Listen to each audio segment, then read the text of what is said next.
হরে কৃষ্ণ। তো আমাদের রামশালা মন্দিরের নাট্যকার প্রভু শিব প্রভুর যে রামলীলা করবে আগামী রামনবমী তিথিতে, সেই রামনবমীর রাম লক্ষ্মণের যে হরিধনুষ ছিল, সেই হরিধনুষটা তৈরি করার দায়িত্ব গত রাত্রে আমার কাছে পড়ছিল। তো আমি চেষ্টা করছি যতদূর সম্ভব ভালো করে করার জন্য।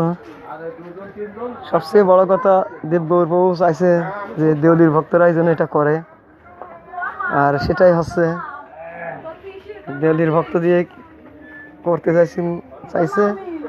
আর রাধা মদন মোহন সেই অভিলাষটাই পূরণ করছে।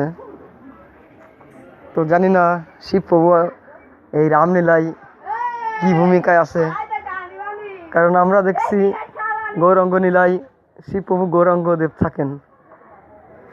জানি না রামলীলায় কি আছে, হয়তো ওনার কোনো বিশেষ সেবার জন্য এটা তৈরি করা হচ্ছে।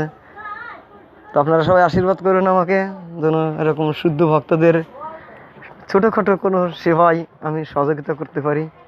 হরি বল।